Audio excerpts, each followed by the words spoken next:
doing the NFC South, man. So, Rod, I'm gonna go ahead and knock out mines. I'll just knock out the Panthers and the Saints real quick because it's not too much to say, honestly, bro. So, first, when it comes to the Saints, matter of fact, no. When it comes to matter of fact, no, I'll start with the Saints. I'll start with the Saints because I want to talk about Tyler Shaw too as another rookie, right? So, when it comes to the Saints, I got 3 words. Tank for Arch. That's the Saints. That's it. That's the season preview for the Saints. That's Yo, it. they had a chance to draft Shador, bro. They had a chance. They could have saved themselves, dog. They could have saved themselves. They didn't want to, and I'm gonna tell you why. Right? Like, and we all seen the highlights or the lowlights of Tyler Shaw looking absolutely terrible in camp. Now, granted, it's a bad look. If you actually read reports, he especially like last week, he had a really good camp, and in this game that he played against the Chargers, he had a crazy 50-yard pass that was pretty good. So he's gotten better, but there, I don't know why they drafted Tyler Shaw. I really don't. It's clear that they are in tank mode. They have no future. They have no present. Like they really don't. They don't have a pass rush. Alvin Kamara is the only running back that they have, and he's always hurt. They don't have a quarterback. They don't have an offensive line. Like, their best receiver has a concussion. Like, there is no hope for this. So I don't even know why they drafted Tyler Shuck. I think they only drafted Tyler Shuck because they know that he was going to give them what they wanted, which is ability to go 1-15 this season, 1-16, dog. Like, if you want to go 1-16, you draft Tyler Shuck, and that's what they did. They couldn't get Shador. Shador would have been too good. The plan is to get a quarterback. The plan is to be very, very bad. The Saints are going to be very, very, very bad, guys. Very bad. It was already the worst division of football. It's going to be even worse this season, bro. Carolina Panthers. The Carolina Panthers, I don't know what to really say. Their defense is still bad. Their offensive line is significantly improved. And it rests with Bryce Young. Basically, it's just Bryce Young. Like, who is Bryce Young going to be? The guy that got benched or the guy that we saw from week 8 on, right? Where he was the 6th ranked quarterback, ironically, which is crazy. Right? Like, which is crazy. So, what I seen in the preseason, he already has that connection with Ted McMillan. That's all they needed, really, was somebody to win on the outside.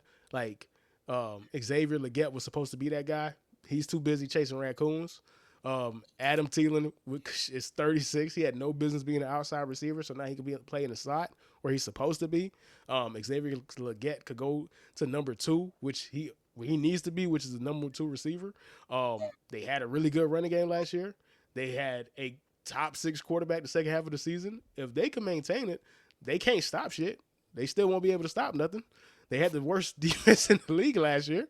They're going to have the worst defense in the league this year again, because they did nothing to address it. But they are going to be more competitive.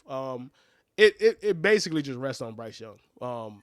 We're in a position to completely rewrite how we talk about Bryce Young with this season. I'm super excited because even in that preseason game that I saw, like, the quickness, the decisiveness, getting out of the pocket, throwing, like that throw that he threw over the shoulder to Ted McMillan. Mm-hmm. I'm like, he's playing like he think he paying Manning. He playing with confidence like he really him. I'm like, okay, yeah, this is the Bryce Young that I saw at Alabama that won a Heisman. That dude that really, like, the person that they called the Steph Curry of football. Like, that's how we used to talk about Bryce Young. And I felt like I'm getting that, especially from this preseason game. So that is my short preview of the Panthers. Rod, go ahead, my guy. Who you want to start with? I'll start with the Atlanta Falcons, man. All right, go ahead, bro. So when I was looking into the Atlanta Falcons now, look, we spoke about Michael Penix Jr., I believe, right? I think it's junior. I don't know why I want to say senior. But no, we spoke about Michael Penix when we did our quarterback tiers. And, I liked a lot of what I saw of him, right? And, we had a small sample size of what he could be. But from what I saw, I liked it, right? When you look at a guy, first of all, he has a cannon for an arm. We haven't seen him in preseason yet, but from dating back to last year, he had a cannon for an arm. He's a really accurate quarterback. He can anticipate, and he's also someone, and he's the type of quarterback I like, a guy who's going to attack downfield. He is not shy about trying to get chunk yardage and being aggressive. So I think when you add that to what the Falcons have, because here's the thing, the Falcons have probably one of the better assortment of weapons in the league when you consider the fact that you have Drake London, who was a receiver who caught 100 balls last year. He had damn near 1,300 yards and he had 9 touchdowns, right? That's top flight receiver, number one, 100%. You know what I'm saying? You have a solid number 2 in Darnell Mooney, who was 8 yards shy of 1,000 yards, right? You have Bijan Robinson, who was magnificent last year, and he has an opportunity to be, maybe he already is in the upper echelon of running backs, to be honest, man, because when you watch Bijan, like, there just really aren't too many other running backs who probably take over Bijan right now. Especially when you consider the fact the guy ran for almost 1,500 yards. He had 14 rushing touchdowns, and then he gives you another 60 catches with over 400 yards receiving. He is just a Swiss Army knife that just about any team would want. You look at the offensive line around him, right? Even though the Falcons, I believe the Falcons are a little shaky at the center spot, but when you look at what they have at tackle, Jake Matthews, he's getting older, but Jake Matthews has also been one of the best left tackles in football, right? You look at McGarry, he was one of the better right tackles in football. You look at they lost Drew Dowman, so we're gonna see what happens with Ryan Newsel, right? But ultimately, and then you look at Chris Lindstrom, who's one of the best guards in the game. So you have the offensive line right there. You have a top flight receiver with a good number 2, and then you have yourself a great running back. Now, Kyle Pitts, Falcons fans, you can speak to this more than me. Everybody's been waiting for Kyle Pitts to break out every year. Every year you hear the same. Oh, this is the year. This is the year we see more Kyle Pitts. You know what? Maybe Kyle Pitts is just who he is. You know what I mean? Like he's just one of those players who, in your mind, is just great in theory, and we just don't see it pan out. Maybe Michael Penix could be the one to change that. But I mentioned him last because to me, he's the last part of this equation for them offensively. But what the Falcons need, Herbie, the Falcons need their defense to be able to step it up for them. Since 2017, Herbie, the Falcons have finished in the top 20 in yards allowed only once since 2017. So this is a team that has been struggling on defense over the years, and they have talent, right? They have AJ Terrell, who's one of the best cornerbacks in football. You have Jesse Bates, one of the best safeties in football. And what was really hurting the Falcons, Herbie, was their pass rush, right? And they addressed that this offseason, right? When you consider the fact that they signed Leonard Floyd, Leonard Floyd has had 44 pressures in like basically the past 5-6 seasons in a row. You look at they drafted Javon Walker and James Pierce, and they added some other guys in free agency, Herbie. And I would like to see the Falcons, if they can get their defense, their pass rush to a level to where it can actually help those guys in the secondary. The Falcons have an opportunity to win a division, Herbie. They have an opportunity. I think it'll be them competing with the Bucs at the top of that division. Now, the NFC South is not known as one of the strongest divisions of football, but I definitely see it's going to be the Falcons and the Bucs wrestling for the top, with the Panthers floating in there. The Panthers are the biggest wild card in that division. They could finish first or they could finish fourth. But I think, generally speaking, I think the Falcons, even if they don't win a division, I think they have a chance to make the playoffs in the NFC, because I do like what they have in Michael Penix. I do like what they have in terms of their offensive line and their weapons. And even though their defense, I don't expect their defense to be top 10 or anything, I think their defense can be improved enough to where it'll give them. I mean, this was a team that started off fast last year, right? And really what tanked them was the performance of Kirk Cousins.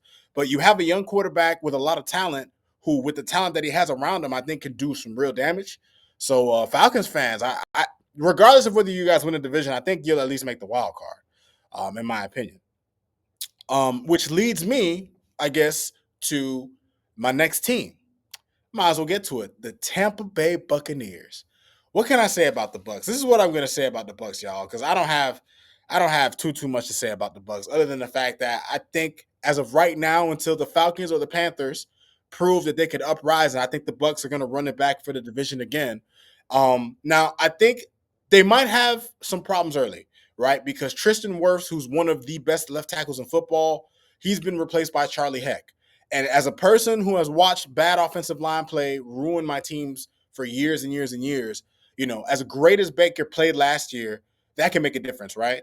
What could also make a difference is the coaching change. Now, granted, Baker for the past 2 years has had two different offensive coordinators, right? He had Leon Cohen last year, who is now the coach for the Jaguars, and then I think maybe it was Canales that was the coach before. It escapes me right now.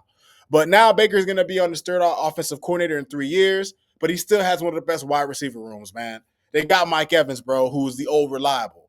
They got Chris Godwin back, who is coming off an injury, so we don't know exactly what he's gonna do. They drafted Emeka Egbuka, and they have a solid tight end in Cade Otton. So I expect the offense to kind of get back to to be what it was, especially in the passing game. Bucky Irving was a beast. He's running it back, right? Rashad White had a groin injury, so I don't know exactly the timetable on him coming back. He was a pivotal part of their offense, but they still got Bucky Irving going, so that's going to help them out. And of course, you got Baker, who threw 41 touchdowns last year. So when you consider the experience that they have as a team, when you consider the potency of what they can do on offense with the talent that they have, I think the Bucs are going to be primed to be basically in the same position that they've been. Defensively is where they leave a lot to be desired a little bit, I think. They still got Vita Vea, and they drafted some corners, right? They drafted Benjamin Morrison, they drafted Jacob Parrish to help shore up that secondary.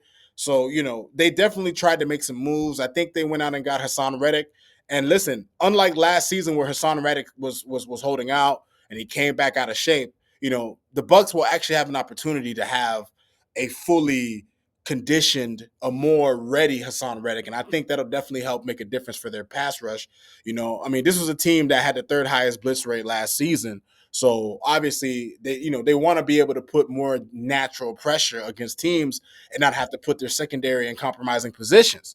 So we'll see what the Bucs do there, man. But between them and the Falcons, I do right now give the Bucs the slight edge. This will be a one-game difference type of thing. It's going to be them and the Falcons. Wouldn't shock me if the Falcons win the division. Wouldn't shock me if the Panthers do it. I ain't gonna lie.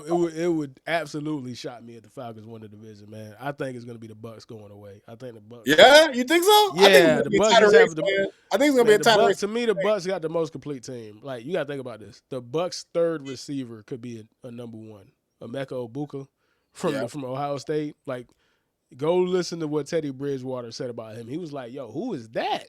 He's like, "That's a number 3." What? They have two running backs. They have if Tristan Wirfs is healthy, they have the best O-line in the division. Yeah. In my opinion, they have the best defense in the division. And they had a quarterback that threw 40 plus touchdowns last year, bro. So I think it could be them going away. Again, we have no idea who Michael Penix is, bro. Like, we did the breakdown.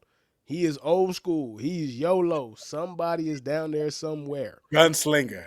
He is. That ball could go to my team. That ball could go to your team. That ball could send somebody to the hospital. That ball could be in the middle of the grass. Who knows? It's equal opportunity. Rated E for everybody. Right? So I think it'll be the Bucs going away, in my opinion. But again, I didn't think Baker Mayfield would be a top 10 quarterback last year, bro. So who knows? You never know. You never know. So I'll say this, man. Let's go ahead and get out of here. Open mind if you're still in the chat. I just added you. Don't run from the smoke. You feel me? You getting on the pod next we'll have week, you on, brother. We'll have a good discussion. We will have you on and have a good discussion, bro. One thing about us, we don't gatekeep. We give everybody the opportunity to speak their mind, bro. So the invitation is open for you or anybody. And with that, man, we will see y'all next week, man. Deuces.